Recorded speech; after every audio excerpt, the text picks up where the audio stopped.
السلام علیکم ورحمۃ اللہ وبرکاتہ۔ بسم اللہ والحمد للہ والصلاة والسلام علی رسول اللہ، اما بعد فاعوذ باللہ من الشیطان الرجیم، بسم اللہ الرحمن الرحیم۔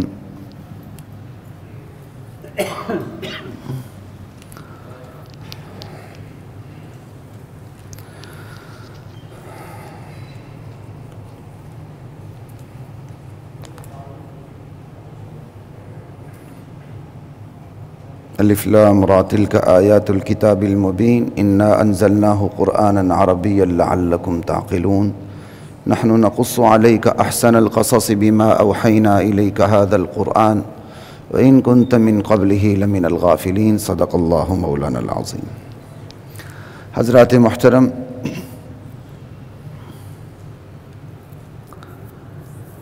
آج کی اس نشست میں سورہ یوسف کے خلاصے پہ بات کروں گا۔ نیت یہی ہے کہ آپ کا تعلق قرآن کریم سے جڑ جائے، سب سے بڑی بات ہے۔ اللہ نے موقع دیا، انشاءاللہ سورہ یوسف پہ ایک ایک آیت پہ تفصیلاً بات کریں گے رمضان کے بعد، جب بھی اللہ نے کبھی کسی وقت موقع فراہم کیا۔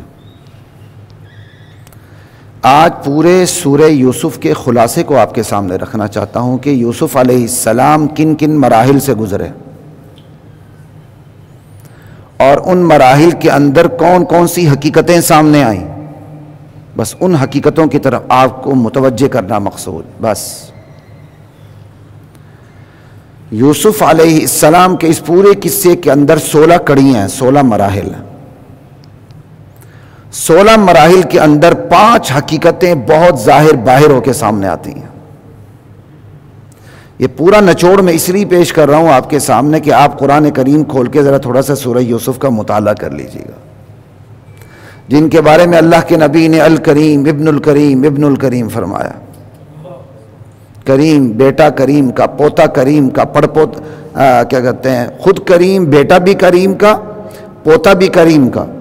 یوسف علیہ السلام بیٹے یعقوب علیہ السلام کے، پوتے اسحاق علیہ السلام کے، پڑ پوتے ابراہیم علیہ السلام کے، خاندانی نبی چلے آ رہے ہیں۔ لیکن اللہ نے کن آزمائش سے ان کو دوچار کیا، اور آزمائش سے دوچار کر کے اللہ نے اپنی خدائی کیسے دکھائی۔ یہ صرف انبیاء کی سرگزشت سننے کے لیے نہیں ہے، اپنے عقیدے کو، اپنے نظریے کو، اپنے ویژن کو ٹھیک کرنے کے لیے 5 حقیقتیں کھل کے سامنے آتی ہیں یوسف علیہ السلام کے اس پورے قصے کے اندر۔ پہلی حقیقت جو ظاہر باہر ہو کے آتی وہ یہ ہے، عالم الغیب صرف اللہ ہے۔ اللہ اپنے علم سے کسی کو کچھ دینا چاہے تو دے، نہ دینا چاہے تو نبی کو بھی نہیں دیتا۔ وَلَا يُحِيطُونَ بِشَيْءٍ مِّنْ عِلْمِهِ إِلَّا بِمَا شَاءَ۔ بندے تو اس کے علم کا احاطہ ہی نہیں کر سکتے ہیں، وہ خود کچھ عطا کرنا چاہے تو اس کی مرضی۔ عالم الغیب کہتے اس ذات کو ہے جس کو خود اپنی ذات ہی کی وجہ سے سب کچھ، ما کان ما یکون، آگا پیچھا، ماضی مستقبل حال سب پتہ ہو، بلکہ ماضی مستقبل حال کی کوئی تقسیم بھی نہ ہو اس کے علم میں۔ یہ ماضی مستقبل حال کی تقسیم میرے اور آپ کے حوالے سے، اللہ کے لیے تو، اللہ پہ تو کوئی زمانہ گزرتا ہی نہیں ہے۔ اللہ زمانے سے پاک ہے، بلکہ اللہ زمانے کا خالق ہے۔ جس طرح اللہ مکان کا خالق ہے، اسی طرح اللہ زمان کا خالق ہے۔ ٹائم اینڈ سپیس، ان دونوں کا خالق اللہ ہے۔ تو پہلی یہ حقیقت کھل کے سامنے آ جاتی ہے کہ عالم الغیب صرف اللہ ہے، اللہ کے سوا کوئی نہیں۔ یوسف علیہ السلام بھی نہیں تھے تو یعقوب علیہ السلام بھی نہیں تھے، ورنہ بچہ اس طرح مشکلات کا شکار نہ ہوتا اور ان کے غم میں رو رو کر نابینا نہ ہو جاتے حضرت یعقوب علیہ السلام۔ ایک اور دوسری حقیقت کھل کے یہ سامنے آ جاتی ہے، متصرف فی الامور اللہ ہے۔ کائنات میں کن فیکون کی طاقت اللہ کے پاس ہے۔ اللہ کی اپنی ایک تدبیر ہے، کہیں اللہ کھل کے تدبیر کرتے ہیں، کہیں اللہ خفیہ تدبیر کرتے ہیں، اور اللہ نے اپنی تدبیر کو مکر کا لفظ استعمال کیا ہے۔ اردو میں مکر، مکر و فریب، غلط تدبیر کے لیے استعمال ہوتا ہے، یہ ہمارا اردو محاورہ ہے، لیکن عربی کے اندر مکر خفیہ تدبیر کے لیے اللہ نے کفار کی چال کے لیے بھی یہی لفظ استعمال کیا ہے اور اپنی چال کے لیے بھی یہی لفظ استعمال کیا ہے، وَمَكَرُوا وَمَكَرَ اللَّهُ۔ ایک چال کافر چلتے ہیں، ایک چال اللہ چلتا ہے، اللہ سے بہتر چال کوئی نہیں چلتا، وَاللَّهُ خَيْرُ الْمَاكِرِينَ۔ ایک دوسری حقیقت یہ پتہ چلتی ہے، میں حقیقتیں پہلے اس لیے بتا رہا ہوں کہ بعد میں ان کی تشریح نہیں کر سکوں گا، صرف 16 مراحل اختصار کے ساتھ آپ کے سامنے رکھوں گا کہ یہ 16 مراحل ہیں، بس ان کو جا کر آپ خود جا کر تھوڑا سا مطالعہ کر لیں، بھلے کسی مسلک کا ترجمہ اٹھا لیں، کچھ اٹھا لیں، اللہ نے آپ کو عقل تو دی نا، وزڈم تو دی ہے نا، آگے پیچھے کوئی غلط بات ہو آپ سمجھ تو سکیں گے نا، خود پڑھیے گا، قرآن کے ٹیکسٹ سے تفسیر کو ضرور جوڑیے گا۔ بس میں ایک آپ سے یہ بات ضرور کہوں گا، کوئی بھی تفسیر اٹھا کے پڑھ لیں لیکن قرآن کے ٹیکسٹ سے، متن سے اس تفسیر کو جوڑ کے دیکھیں، وہ بے جوڑ تو نہیں لگتی۔ بس لا الہ الا اللہ۔ دوسری حقیقت یہ سامنے آئی کہ کائنات میں فرما روائی اللہ کی ہے، مختار اللہ ہے، اختیار اس کا ہے، ساورنٹی اس کی ہے، ساورن پاور صرف وہی ہے۔ اور تیسری حقیقت یہ سامنے آتی ہے واقعے کے ہر کڑی سے کہ نبی کریم صلی اللہ علیہ وسلم سچے سچے نبی ہیں۔ چوتھی کڑی یہ سامنے آتی ہے کہ میرے نبی آپ پر مصائب آئیں گے جس طرح پہلے انبیاء پر آئے تھے، لیکن اچھا انجام صرف آپ کا ہے، بس۔ اور پانچویں جو حقیقت سامنے آتی ہے اس پورے قصے سے وہ یہ ہے، نازک ترین حالات اللہ کی مدد اور نصرت کا وقت ہوا کرتے ہیں۔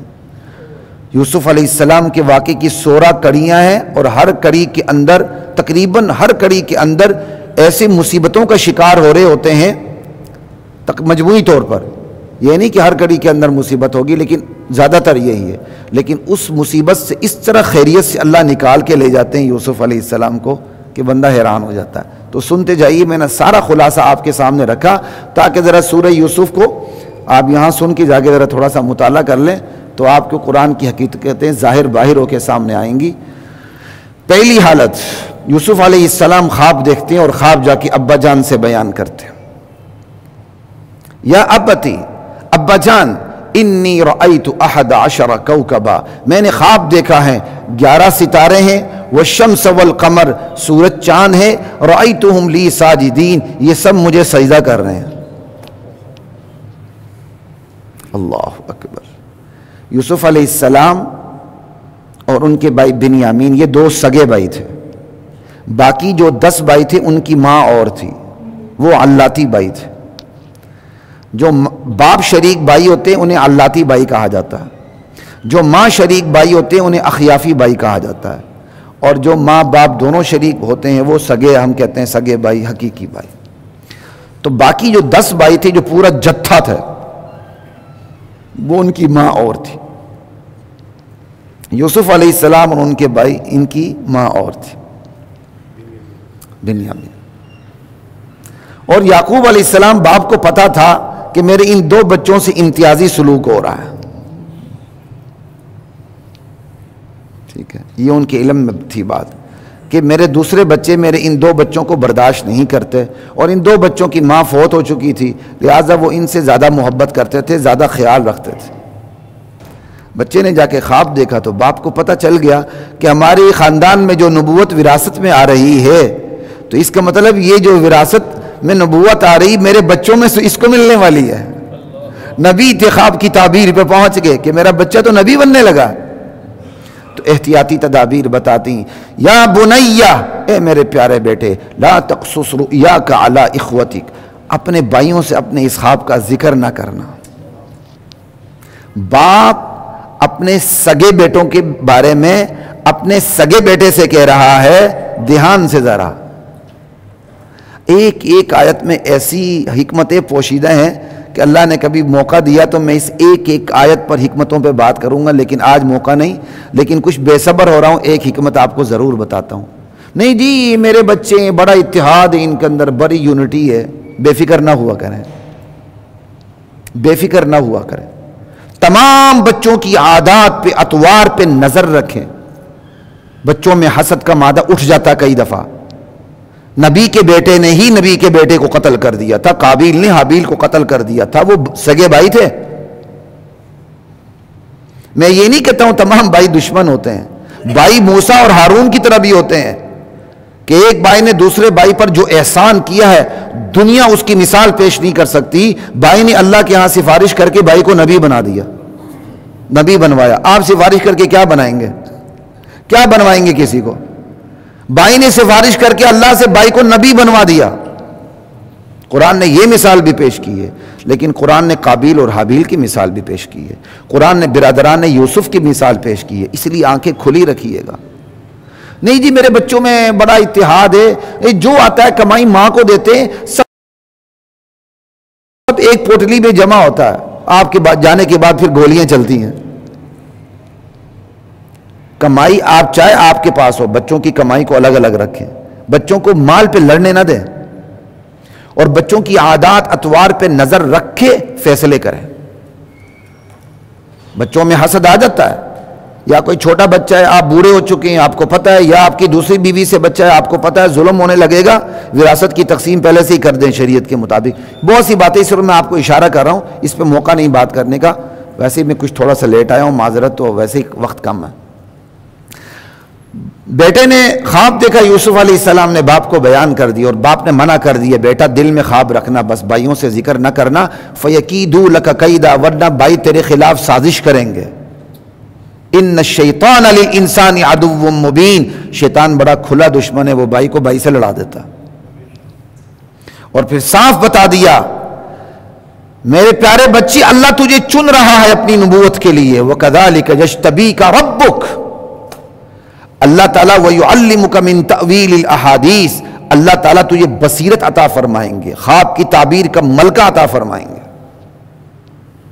وَيُتِمَّ نِعْمَتَهُ عَلَيْكَ وَعَلَىٰ آلِ يَعْقُوبَ، اللہ نبوت عطا کر کے تجھ پر اپنی نعمتیں مکمل کریں گے، اور تیرے واسطے سے آل یعقوب، میری آل پر بھی اپنی نعمتوں کو مکمل کریں گے. کما اتمہا علی ابویک من قبل ابراہیم و اسحاق، جس طرح اللہ نے تیرے باپ دادوں پر اپنی نعمتیں مکمل کی تھی نبوت دے کے، اسحاق پر بھی، ابراہیم پر بھی. اللہ اکبر. بتا دیا، بتانا نہیں بھائیوں کو. ٹھیک. اب یہ ایک کڑی ہے.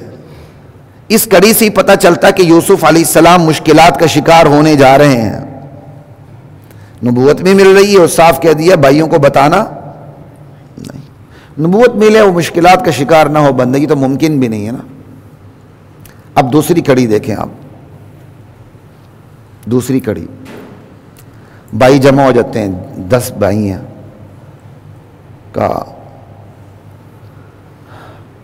اذ قالوا لیوسف واخوہ احب الی ابینا منا ونحن عصبہ، ابا جان کو یوسف اور بنیامین ہی زیادہ اچھے لگتے ہیں. ونحن عصبہ، وہ تو کل 2 ہیں کائنات میں. ونحن عصبہ، ہم تو 10 سے پورا جتھا ہیں. یہ قبائلی مزاج ہے. جہاں چھوٹی چھوٹی حکومتیں ہوتی ہیں یا نہیں ہوتی ہیں، سرداروں کی باتیں چلتی ہیں، وڈیروں کی، جاگیرداروں کی چلتی ہیں، وہاں یہ مزاج زیادہ کام کرتا ہے. زیادہ بھائی ہوں، زیادہ روب دبدبہ. قوم کے اندر آپ کی قوم بڑی، آپ کا خاندان بڑا، آپ کا زیادہ، وہ کمزور ڈرپوک بھی بڑا بہادر ہوتا ہے. ٹھیک ہے، یہ قبائلی مزاج ہے. وہ یہ نہیں دیکھ رہے ہم کمزور ہیں، یہ اچھے ہیں، ہمارے اخلاق اچھے نہیں، اس کا اخلاق کردار اچھا. کہتے نہیں، ہم جتھا ہیں، باپ کو محبت تو ہم سے ہونی چاہیے، مشکل میں تو ہم کام آئیں گے. ان ابانا لفی ضلال مبین، ابا جان بڑی کھلی غلطی پر ہے. پھر انہوں نے فیصلہ کیا کہ ابا جان کی توجہ کیسے حاصل کی جائے. نیت کتنی نیک ہے، نیت کتنی نیک ہے، تھوڑی سی دیکھیں. ابا جان کی توجہ کیسے حاصل کریں؟ کہا یوسف کو قتل کر دو. اقتلوا یوسف. بھائی کہہ رہے ہیں اوِطْرَحُوهُ أَرْضًا يَخْلُ لَكُمْ وَجْهُ أَبِيكُمْ، یا کسی ویران جگہ پہ جا کے پھینکاؤ. جیسے بلی تنگ کرے تو جا کے لوگ جا کے بہت دور جا کے نہیں چھوڑتے گاؤں میں. اب یوسف علیہ السلام کے بارے میں یہ سمجھ لی تو ہمیں تنگ کر رہا ہے، باپ کی توجہ حاصل نہیں کرنے دے رہا، یا قتل کرو یا کسی ویران جگہ پھینکاؤ، کہ اٹھا کے لے جائے گا اس کو. ویسے بھی غلاموں کا دور تھا، لاوارث کو تو غلام بناتے ہوئے دیر ہی نہیں لگتی تھی. یخلو لکم وجہ ابیکم، بس پھر ابو کی تمہیں، ابا جان کی پوری تمہیں، ہم سب کو توجہ حاصل ہو جائے گی. گناہ کیا وَتَكُونُوا مِن بَعْدِهِ قَوْمًا صَالِحِينَ، بعد میں توبہ کر لیں گے، نیک بن جائیں گے. آج بھی اسی نیت سے گناہ ہوتے ہیں، گناہ کرو بعد میں توبہ کر کے اللہ والے بن جائیں گے. پورے ملک کا دیوالیہ کر لو, ہر سال حج عمرے کر کے سب کچھ بخشوا دو, مری میں لنگر کھول دو, حرام کمائی کے صدقے کھول دو, بلیک منی کو وائٹ کر دو. لا الہ الا اللہ, فیصلہ ہو گیا جی. لیکن ایک بھائی نے کہا نہیں, اگر تم نے باپ کی توجہ ہی حاصل کرنی ہے نا, لا تقتلوا یوسف. کیا کہتے ہیں, یوسف کو قتل نہیں کرنا. قال قائل منهم لا تقتلوا یوسف والقوه في غیابۃ الجب. اسے کسی اندھے کنویں میں ڈال کر, ویران کنویں, اندھے کنویں میں ڈالاؤ اگر تم نے یہ کام کرنا ہی ہے. بھائی اس پر اتفاق ہو گیا جی, 10 بھائیوں کا کنسنسس ہو گیا. اب باپ کے پاس آتے ہیں, کہتے ابا جان کیا بات ہے, آپ ہم پہ بھروسہ ہی نہیں کرتے یوسف کے بارے میں. آپ دیکھ لیں, یعنی یوسف کے بارے میں حضرت یعقوب بھروسہ رکھتے ہی نہیں تھے بھائی اپنے دوسرے بیٹوں پر. وہ خود اپنی زبان سے کہہ رہے ہیں وَإِنَّا لَهُ لَنَاصِحُونَ, ہم تو اس کے بڑے خیر خواہ ہیں. منافق ہمیشہ خیر خواہی کا نعرہ بڑا زبردست لگاتا ہے, یہ آپ ہمیشہ دیکھیں. وَإِنَّا لَهُ لَنَاصِحُونَ, ہم تو بڑے اس کے خیر خواہ ہیں. آپ ہمارے ساتھ اس کو بھیج دیں, کھیل کود لے گا, چر چگ لے گا. ارسلہ معنا غدا یرتع ویلعب وإنا لہ لحافظون. باپ نے کہا نہیں ایسا نہ کرو, تم بے خبر ہو جاؤ گے, اس کو بیڑیا چیر پھاڑ لے گا. سمجھ آئی. انہوں نے ادھر سے ہی تدبیر اٹھا لی, کام ہم بیڑیے والے ہی کریں گے. باپ کی بات سے انہوں نے بات اٹھا لی, آپ اندازہ کر لیں. بہرحال بڑے تعامل کے بعد باپ راضی ہو گئے, یوسف علیہ السلام کو کھیت کود کے لیے بھیج دیا. وہ لے گئے, اندھے کنویں میں ڈالا ہے, بڑے آرام سے وہاں رکھا ہے. شکر ہے اوپر سے پھینکا نہیں, یا جو بھی کیا بہرحال رکھا ہے. اور شکار کا خون کپڑے پہ لگایا اور روتے ہوئے رات کو آ گئے. وجاءوا اباهم عشاء یبکون. ابا جان ہم دوڑ میں ایک دوسرے سے مقابلہ کر رہے تھے, اور پیچھے ہم نے سامان کے پاس یوسف کو بٹھایا تھا. مڑ کے دیکھا تو یوسف کو بیڑیا کھا چکا تھا. یہ اس کی خون آلود قمیض ہے, جھوٹا خون لگا کے آگے. بدمن کذب. یعقوب علیہ السلام نے کہا تمہارے جی نے بہت بڑا کام تمہارے لیے آسان بنا دیا ہے, یہ تمہارے اپنی اندر کی باتیں. اور یعقوب علیہ السلام سمجھتے تھے یوسف قتل نہیں ہو سکتا, اس نے تو آگے جا کے نبی بننا ہے. کہا واللہ المستعان علی ما تصفون, تم جو کچھ کر رہے ہو میں اس پر اللہ سے مدد طلب کرتا ہوں. یعقوب علیہ السلام کے علم میں یہ بات نہیں ہے کہ گھر کے قریب جنگل کے کنویں کے اندر میرا بیٹا پڑا ہوا. پتا ہوتا تو رہنے دیتے, بلکہ کہہ رہے ہیں فصبر جمیل, میں تو بس صبر کروں گا, میرے پاس صبر کے سوا کوئی چارہ نہیں. لیکن جو تم کہہ رہے ہو اس پر میں اللہ کی مدد طلب کرتا ہوں. واللہ المستعان علی ما تصفون. یعقوب علیہ السلام کو پتا ہوتا, کہتے ارے بدبختو, میرے بچے کو تو تم کنویں میں چھوڑ آئے ہو, دوڑ لگا دیتے. اگر پتا ہوتا جانے ہی نہ دیتے سازش کا, اول تو جانے ہی نہ دیتے, گئے تو خود ہی اٹھا کے لے آتے, لیکن ایسا نہیں. خیر, یہ صرف اشارہ کر رہا ہوں, جو میں نے 5 حقیقتیں پہلے بیان کر دی ہیں, وہ ان تمام واقعات میں آپ کو ظاہر باہروں کے سامنے نظر آئیں گے. خیر, اب یوسف علیہ السلام مشکلات کے شکار ہو کے اندر پڑے ہوئے ہیں. ایک قافلہ گزرا, اس نے پانی کے لیے ڈول ڈالا, فادلا دلوا. ڈول میں یوسف علیہ السلام بیٹھ کے, بچے تھے, پانی کی جگہ بچہ نکل آیا. ان کا یا بشرا, واہ خوشی کا تو ٹھکانہ ہی نہیں, پانی تو کیا, پانی کی جگہ بچہ مل گیا. وَأَسَرُّوهُ بِضَاعَةً, قافلے والوں نے تجارت کا مال سمجھ کے چھپا لیا یوسف علیہ السلام کو, مال تجارت سمجھ کے چھپا لیا. مصر کے بازار میں لے کر چند ٹکوں کے عوض بیچ دیا. بِثَمَنٍ بَخْسٍ دَرَاهِمَ مَعْدُودَةٍ. کیوں؟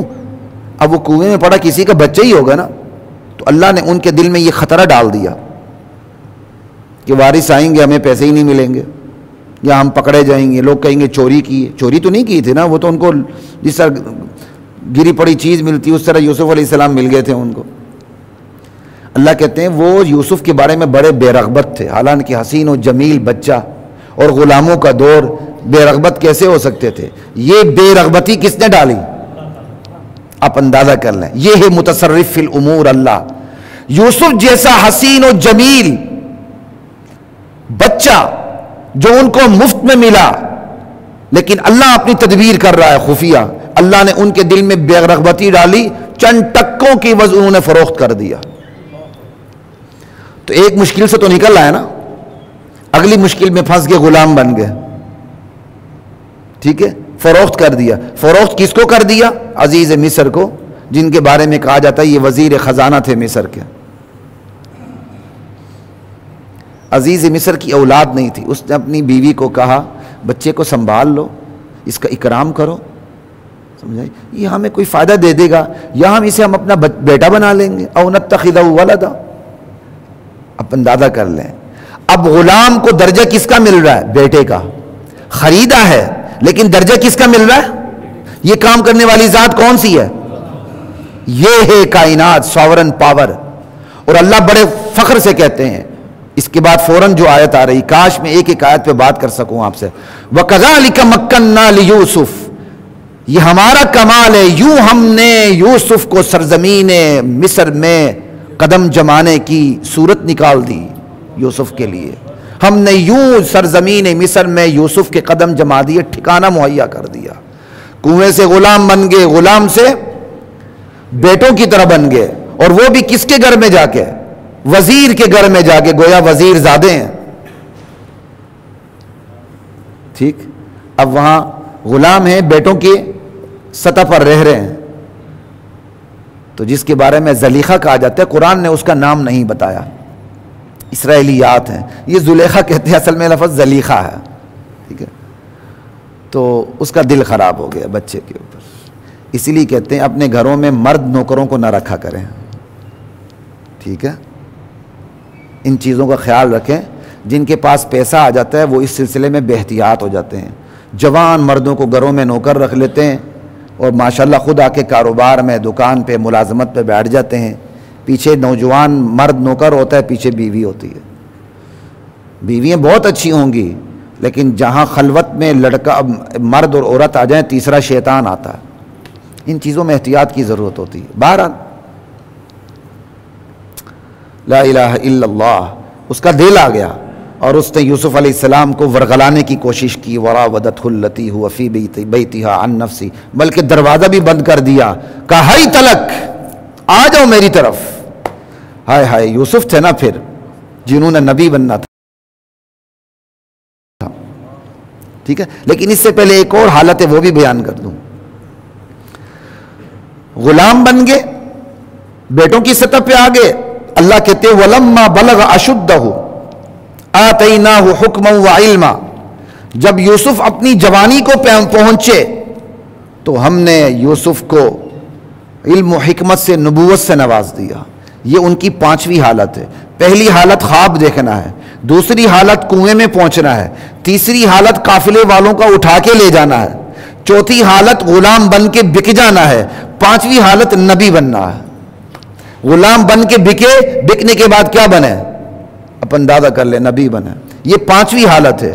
6ٹھی حالت نبی بن چکے ہیں اور اب وہ ورغلا رہی عورت، کہا معاذ اللہ، اللہ کی پناہ، میں یہ کام کرنے کے لیے تیار نہیں ہوں۔ انہو ربی احسن مثوائی، میرے رب نے مجھے اتنا اچھا رتبہ دیا، اتنا اچھا مجھے ٹھکانہ دیا، اور یہ عزیز مصر جو میرا آقا ہے، جو میرا بڑا ہے، اس نے بھی میری عزت و اکرام میں کوئی کمی نہیں کی۔ میں ایسا کام کر کے ظالموں کے صف میں نہیں آنا چاہتا۔ انہو لا یفلح الظالمون، اللہ کہتے ہیں وَلَقَدْ ہَمَّتْ بِی، عزیز مصر کی بیوی نے تو پورا ارادہ کر لیا تھا بدکاری کا، وَهَمَّ بِهَا لَوْلَا أَن رَأَىٰ بُرْهَانَ رَبِّی، یوسف بھی ارادہ کر لیتا اگر اس کو اپنے رب کی معرفت حاصل نہ ہوتی، اس نے اپنے رب کے نور فطرت کو دیکھا نہ ہوتا، برہان کو، دلیل کو دیکھا نہ ہوتا۔ اندازہ کر لیتا۔ اس سے ہی انبیاء کی معصومیت کا پتہ چلتا ہے۔ انبیاء معصوم ہوتے ہیں، لیکن معصومیت کا یہ مطلب یہ نہیں ہوتا کہ انبیاء گناہ کر نہیں سکتے۔ انبیاء گناہ کر سکتے ہیں اور اپنے اختیار سے گناہ کرتے نہیں ہیں۔ یہ معصومیت کا درجہ جبرائیل امین سے بھی بلند ہے، کیونکہ جبرائیل امین معصوم ہے لیکن وہ گناہ کر ہی نہیں سکتا۔ اللہ تعالیٰ نے گناہ کرنے کا اختیار فرشتوں کو دیا ہی نہیں ہے۔ جب بندہ معصوم ہوتا ہے انسان تو اس کی معصومیت کا مطلب یہ نہیں ہوتا کہ اس سے گناہ کی قدرت سلب کر لی گئی، نہیں، اسے گناہ کی قدرت ہوتی ہے، قدرت ہونے کے باوجود وہ گناہ نہیں کرتا۔ تو یوسف علیہ السلام کی عصمت اللہ بیان کر رہے ہیں، میرے بندے یوسف کو گناہ پہ قدرت حاصل تھی، پھر بھی وہ مجھ سے ڈر کے اس نے یہ گناہ، یہ مطلب۔ اب عزیز مصر کی بیوی جن کو زلیخا کہا جاتا ہے وہ لپکی ان کی طرف، جب لپکی ان کی طرف تو یوسف علیہ السلام نے باہر دروازے کی طرف دوڑ لگا دی، دروازے پہ دونوں پہنچے، آگے سے شوہر میاں تشریف لایا، عزیز مصر دونوں کو دروازے پہ دیکھ لیا۔ عورت کا مکر ہے نا، عورت نے کہا کیا سزا ہونی چاہیے ایسے بندے کی جو تیرے گھر والی پہ بری نظر ڈالے، اسے تو دردناک عذاب ہونا چاہیے، قید میں ڈال دیا جائے۔ یوسف علیہ السلام نے کہا یہ مجھے ورغلا رہی تھی، میں کہاں اس کو ورغلا رہا تھا۔ پھر عورت کے خاندان میں سے ایک بندے کو بات سوجھی، وَشَهِدَ شَاهِدٌ مِّنْ أَهْلِهَا، یعنی حکم حاکم من اہلها۔ اس نے کہا دیکھیں ہاتھا پائی ہوئی تو لامالہ کپڑے ضرور پھٹیں، یہ واقعاتی شہادت ہے نا، یہ واقعاتی شہادت ہے، وکلا تو اچھی طرح جانتے ہیں، واقعاتی شہادت پہ آ رہی بات۔ کہا دیکھو ہاتھا پائی ہوئی ہے نا تو کپڑے ضرور پھٹے ہوں گے، اگر ہماری اس بہن زلیخا کے کپڑے سامنے سے پھٹتے ہیں تو یوسف کی غلطی، اس نے سامنے سے ہاتھ پائی کی۔ اگر یوسف کے کپڑے، یعنی اگر یوسف کے کپڑے سامنے سے پھٹتے ہیں اس کا مطلب یوسف نے حملہ کیا ہے، اگر یوسف کے کپڑے پیچھے سے پھٹے اس کا مطلب حملہ اس نے کیا، یوسف دوڑ لگا رہا تھا، پیچھے سے وہ پکڑنے کی کوشش کر رہی تھی۔ اس نے یہ فیصلہ کر دیا، جب اس فیصلے کے مطابق شوہر نے کپڑے دیکھے تو یوسف کی قمیض پیچھے سے پھٹی ہوئی تھی۔ شوہر نے کہا بیگم یہ تیری غلطی ہے، ان کیدکن عظیم، تمہاری تدبیریں بڑی خطرناک ہوتی ہیں، اللہ سے معافی مانگو، واستغفر لذنبک، تو خطا کار ہے۔ اللہ تعالیٰ نے اس مشکل سے کیسے نکال لیا، عورت ہی کے خاندان کے ایک فرد نے فیصلہ دیا، آپ اندازہ کر لیں ساورن پاور کون ہے، اللہ نے فیصلہ بھی عورت کے خاندان والوں سے کروایا۔ یہی بات کی، اور یہ بہت کم ہوتا ہے کہ عورت والے، اگر عورت اور مرد کا میاں بیوی کا جھگڑا ہو جائے، عورت کے خاندان کا کوئی شخص میاں کا ساتھ دے، وہ غیرت میں آ کے اپنی بہن کا، اپنی خالہ کا، اپنی ماما کا، انہی کا ساتھ دیتے ہیں۔ وہ کہتے ہیں نہیں ہماری بہن غلط نہیں ہو سکتی، دل میں غلط بھی سمجھتے ہیں تو کہتے ہیں اگر ہم نے ساتھ نہیں دیا تو ہماری ناک کٹ جائے گی، وہ ناک کی پرواہ کرتے ہیں، جہنم کی پرواہ انہیں نہیں ہوتی۔ خیر، اب یہ حالت آ رہی ہے، ساتویں حالت، بات پھیل گئی، پورے شاہی بیگمات میں بات پھیل گئی، جی عزیز مصر کی بیوی تو غلام پہ فریفتہ ہو گئی، تو انہوں نے باتیں کرنی شروع کر دی، اور انہوں نے باتیں بھی اسی لیے کی کہ ہمیں ہم کھوج لگائے، اندر پورے گند تک پہنچے۔ گند کیا ہے؟ گندی طبیعت کے اندر تجسس گند تک پہنچنے کا زیادہ ہوتا ہے، تھوڑے سے گند کا پتہ چلے تو بندہ پورا ہاتھ ڈال کے، منہ بھی ڈال کے دیکھنا چاہتا ہے۔ تو شاہی بیگمات کی گندی طبیعت تھی، انہوں نے بھی اسی طرح باتیں کرنی شروع کر دیں۔ عزیز مصر کی بیوی نے تمام بیگمات کی دعوت کر کے ان کے ہاتھ میں چھری دے دی، پھل فروٹ دے دیے، اور اپنے غلام یوسف سے کہا آ جاؤ ذرا سامنے۔ یوسف سامنے ہوئے، حسن تو پھر بکھرنا تھا نا، وہ پھل ان کے ہاتھ میں تھے، پھل پہ کیا ہاتھ میں کیا کہتے ہیں، چھری چلی، ان کے ہاتھوں پہ چھری چل گئی۔ کہا ما ھذا الا بشرا، یہ تو کوئی بشر نہیں، یہ تو کوئی فرشتہ ہے۔ عزیز مصر کی بیوی نے کہا یہ وہی فرشتہ ہے جس کے بارے میں تم مجھے ملامت کر رہی تھی، اب بتاؤ میرا قصور ہے؟ میں اس کے حسن پر فریفتہ نہ ہوں تو کیا ہو جاؤں؟ میں نے فریفتہ ہی ہونا تھا۔ اور اس نے اعلان کر دیا میں نے ہی اس کو ورغلایا تھا، اگر یہ میری بات نہیں مانے گا تو میں اسے جیل میں ڈلوا دوں گی، ذلیل و خوار کر کے رکھ دوں گی۔ آپ اس سے اندازہ لگا لیں اس وقت کی جو شاہی بیگمات ایلیٹ کلاس تھی، ان کا اخلاقی معیار کیا تھا۔ اگر میں ایک جملے میں ادا کرنا چاہوں تو میرا جسم میری مرضی۔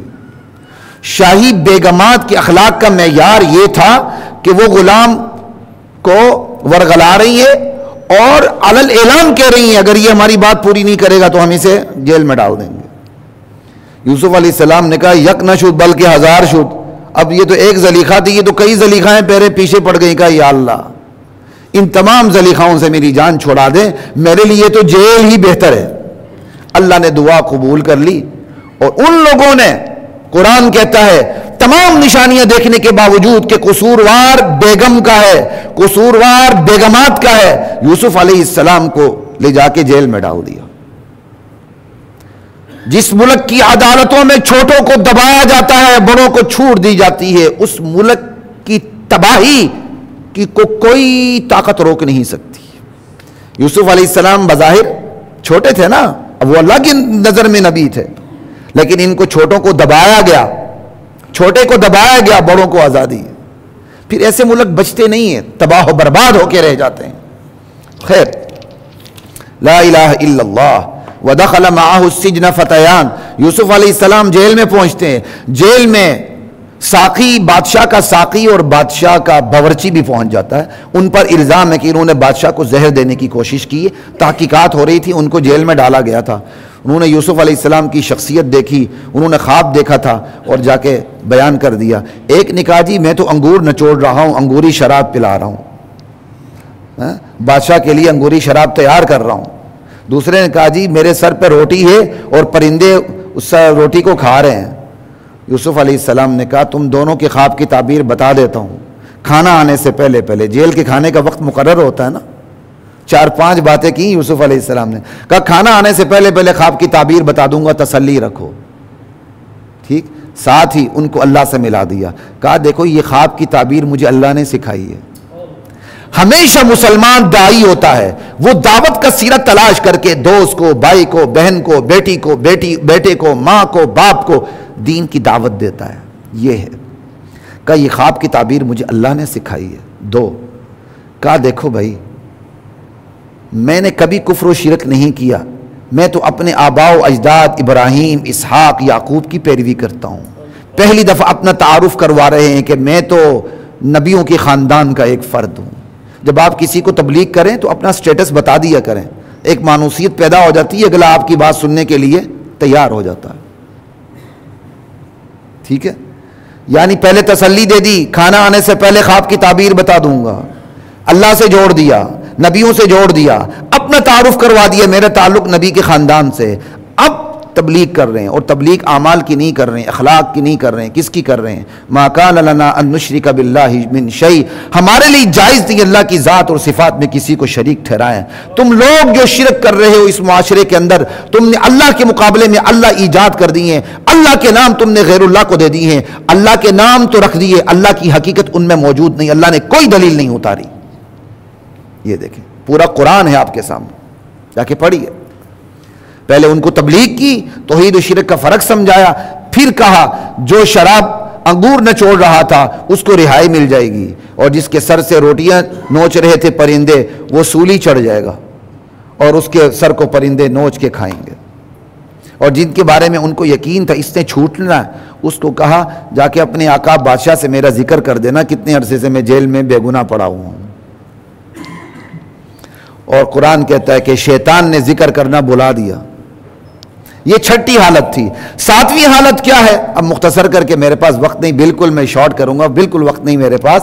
7ویں حالت یہ ہے کہ بادشاہ خواب دیکھتا ہے، 7 موٹی گائیوں کو 7 دبلی گائیاں کھا رہی ہیں، اور 7 ہری بالیاں ہیں اور 7 خشک خوشے ہیں۔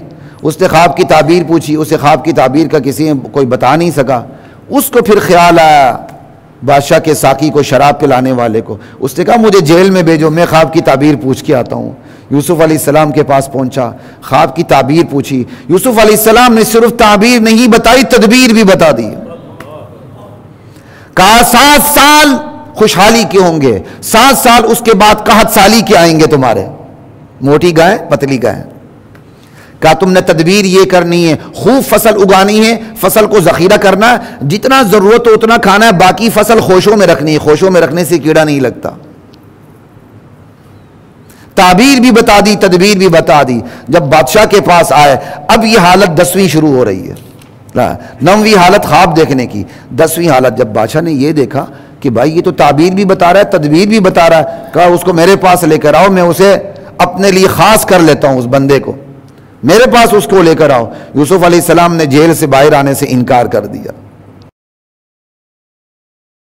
کہا نہ، پہلے جن عورتوں کی وجہ سے میں اس جیل میں پہنچا ہوں ان سے تحقیق کریں، گناہ کس کا ہے، عورتوں کو بلا کے بادشاہ نے تحقیق کی تو انہوں نے کہا یوسف سچا تھا.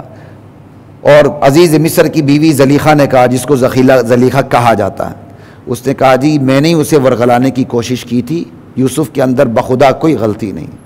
جب صفائی ملی تو پھر یوسف علیہ السلام جیل سے باہر تشریف لائے.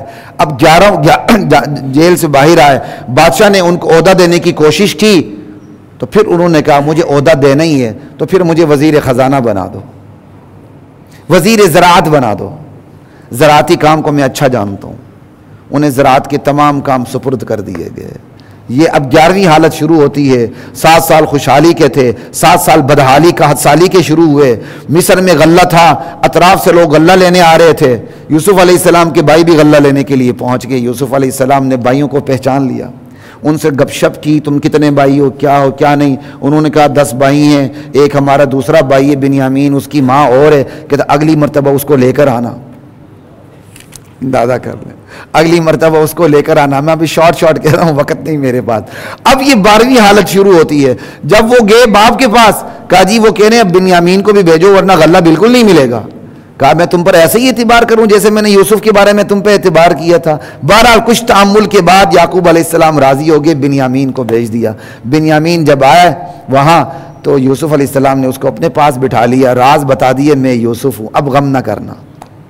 اور دونوں بھائیوں کا مشورہ ہوا، قافلہ جانے لگا تو وہ پھر جو پیالہ ہوتا ہے، سمجھ آئی، پیمانہ، یا کسی نے کہا پانی کا پیالہ ہے، کسی نے کہا جی وہ گندم دینے کا جو پیمانہ ہوتا ہے، وہ بنیامین کے سامان میں رکھ دیا گیا. مصر میں کوئی ایسا قانون نہیں تھا کہ جس کے سامان میں وہ نکلے اسی کو آپ اپنے پاس رکھ لیں. بہرحال قصے مختصر یہ کہ منادی ہو گئی بادشاہ کا، کیا کہتے ہیں پیالہ گم گیا ہے. وہ تحقیق ہوئی تو بنیامین کے سامان میں سے نکل آیا. اور اس سے پہلے کہا گیا سزا کیا ہوتی چور کی. اس نے کہا چور کی سزا یہ ہوتی چور ہی کو رکھ لیا جاتا ہے اس کے بدلے میں. اب انہوں نے بھائیوں نے خود ہی یہ سزا بتا دی تھی کہ ہمارے ہاں سزا یہ ہے. بس بنیامین کو یوسف علیہ السلام نے رکھ لیا. انہوں نے بڑے ترلے کیے، ہم میں سے کسی کو رکھ لو، بنیامین کو نہ رکھو. بلکہ انہوں نے یہ بھی کہا اس نے چوری کی ہے نا، اس کا ایک بھائی تھا اس نے بھی چوری کی تھی. انا للہ، یعنی وہ بھائی یوسف جو اتنا غائب ہے اس کے بارے میں حضرت ابھی بھی ختم نہیں ہوا. بہرحال وہ پکڑے گئے. بنیامین یوسف علیہ السلام کے پاس، بڑے بھائی نے کہا میں تو جانے والا نہیں باپ کے پاس یہ منہ لے کر، میں تو جا نہیں سکتا. یہ اب 13ویں حالت آ رہی ہے. ابا جان کو بتاؤ ہم نے چوری کرتے نہیں دیکھا. بہرحال وہاں کہا جا رہا ہے کہ آپ کے بچے نے چوری کی ہے. جب باپ کو یہ خبر ملی، اللہ اکبر، اولاد والے جانتے ہیں کہ باپ پہ کیا گزرتی ہوگی. پھر وہی فصبر جمیل. پھر وہ اللہ یعقوب علیہ السلام کہتے ہیں اللہ کے لیے کوئی مشکل کام نہیں، اللہ سب کو جمع کر دے. عسى اللہ ان یأتینی بہم جمیعا، میں اللہ سے امید رکھتا ہوں اللہ میری تمام اولاد کو دوبارہ جمع کرے. منہ پھیر کے کہنے لگے یا اسفا علی یوسف، ہائے افسوس یوسف پر،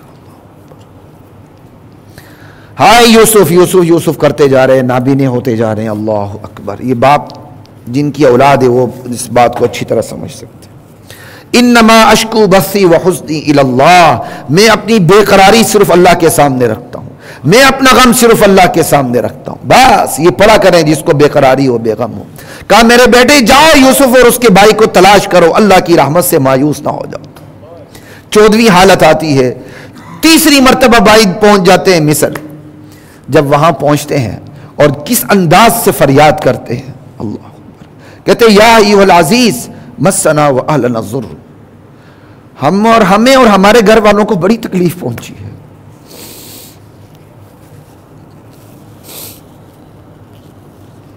تھوڑی سی جمع پونجی لے کر آئے ہیں لیکن ہم امید رکھتے ہیں آپ ہمیں پورا غلہ دیں گے، کچھ اپنی طرف سے صدقہ بھی دے دیں گے.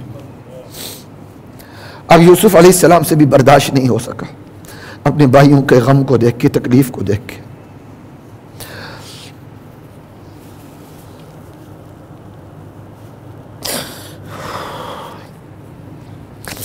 کہتے تمہیں یاد ہے تم نے یوسف اور اس کے بھائی کے ساتھ کیا کیا تھا جب تم نادان تھے، جاہل تھے؟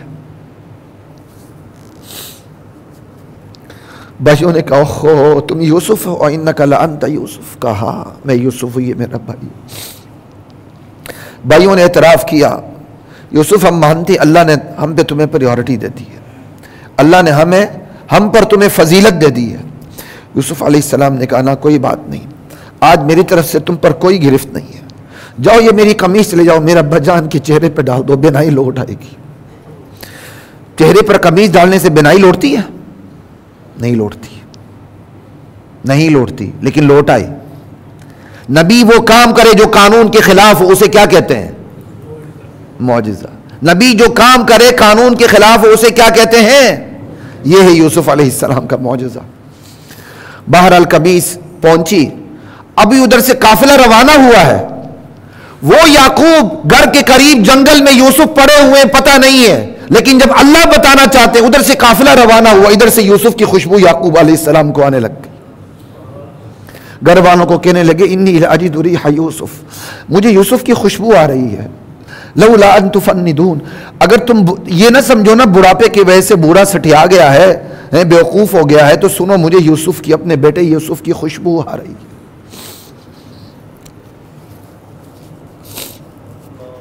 وہ اللہ جس سے خوشبو نہیں آنے دی، گھر کے قریب جنگل میں کنویں میں بیٹا پڑا ہوا ہے، اس اللہ نے مصر سے خوشبو یوسف علیہ السلام کو، یہ ہے ساورنٹی اللہ کی، یہ ہے ساورن پاور اللہ، لا الہ الا اللہ۔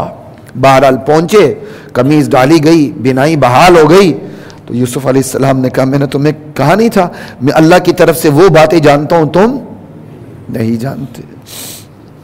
بہرحال باپ بیٹے کو انہوں نے اپنے ساتھ تخت پہ احترام سے بٹھا دیا، 10 بیٹے وہ، 10 بھائی وہ، 1 بھائی بنیامین، کل کتنے بھائی ہو گئے؟ 11، تو 11 بھائی 11 ستارے ہو گئے، شمس و قمر باپ بیٹے ہو گئے، سب سجدے میں گر گئے۔ اس کی مختلف تفسیریں کی گئیں، لیکن بہرحال جو تفسیر زیادہ درست معلوم ہوتی قرآن کے الفاظ سے بھی وہ یہی ہے، اس وقت سجدہ تعظیمی جائز تھا، اس وقت سجدہ تعظیمی جائز تھا، اس لیے سجدہ ہوا۔ اس شریعت میں سجدہ تعظیمی صرف حرام نہیں کفر ہے، کوئی سجدہ کسی کو کرتا ہے لیکن عبادت سمجھ کے نہیں کرتا، وہ شرک نہیں ہے لیکن کفر ہے۔ کفر کہتے ہیں اللہ کے احکام کا انکار کر دینا۔ اس شریعت میں سجدہ تعظیمی کو سے روک دیا گیا، اب جو نہ رک کے کرے تو وہ اللہ کے حکم کا کیا کر رہا ہے؟ انکار کر رہا ہے۔ خیر، یہ 14ویں حالت تھی یوسف علیہ السلام پہ۔ تو ان تمام حالتوں کا خلاصہ کیا نکلا؟ کنویں سے نکل کے کہاں پہنچے؟ اقتدار تک پہنچے، نبوت تک پہنچے، اور اپنی پوری فیملی کو انہوں نے کہا دیہات سے سرزمین مصر میں پہنچا دیا۔ یہ ہے عروج و زوال کا سفر۔ اگر آپ کی نیت ٹھیک ہے، نشیب و فراز آئیں گے، اونچ نیچ ہوگی، مشکلات کا شکار ہوں گے، انجام انشاءاللہ سچوں کا ہوتا ہے بس، اور کسی کا نہیں ہوتا۔ اور یہ واقعہ بتاتا ہے کہ دل کے بید کو اللہ جانتے، اللہ کے سوا کوئی بھی، اور یہ واقعہ بتاتا ہے تدبیر کرنے والی ذات کون سی ہے؟ اللہ کی۔ اور یہ واقعہ اللہ تعالیٰ اپنے نبی کو سنا کے کہہ رہے ہیں ذالک من انباء الغیب نوحیہ الیک، یہ غیب کی خبریں ہم آپ کو وحی کر رہے ہیں، ما کنت تعلمها انت ولا قومک من قبل ھذا، کہ یہ غیب کی خبریں ہم آپ کو وحی کرتے جا رہے ہیں۔ آپ وما کنت لدیہم اذ اجمعوا امرہم وہم یمکرون، جب یوسف کے بھائی یوسف کے خلاف سازش کر رہے تھے باپ سے دور کرنے کی، آپ وہاں موجود نہیں تھے اور آپ کو پتہ بھی نہیں تھا۔ وما کنت لدیہم اذ اجمعوا امرہم وہم یمکرون، جب وہ یوسف کے خلاف سازش کر رہے تھے تو آپ وہاں موجود، یہ غیب کی خبریں ہم آپ کو وحی کر رہے ہیں۔ اور یہ وحی حرف بحرف اللہ کے نبی نے قرآن کے ذریعے پوری امت کو بتا دی۔ معلوم ہوا کہ اللہ کے نبی کیا ہیں؟ سچے نبی ہیں، جو سینکڑوں سال پرانے واقعے کو من وعن بیان کر رہے ہیں۔ اور اس واقعے نے آخری حقیقت یہ بتا دی، نازک ترین حالات اللہ کی مدد اور نصرت کا وقت ہوا کرتے ہیں۔ جب بندہ کہیں سے کچھ بھی اسے نہ ملے تو پھر اللہ تعالیٰ اس کا ہاتھ بندے کا تھام لیتے ہیں۔ اللہ کی عنایات اور شفقت شامل ہو تو تلاطم خیز موجوں کے اندر بھی ٹوٹا ہوا تختہ بھی بندے کے لیے سہارا بن جاتا ہے، اور اللہ کی عنایات شامل نہ ہو تو ٹائٹینک جیسا بحری جہاز بھی ڈوب جاتا ہے، اسے بچانے والا کوئی نہیں ہوتا، دعوے کرنے والے بھی ذلیل و خوار ہو کے رہ جاتے ہیں۔ وآخر دعوانا الحمدللہ۔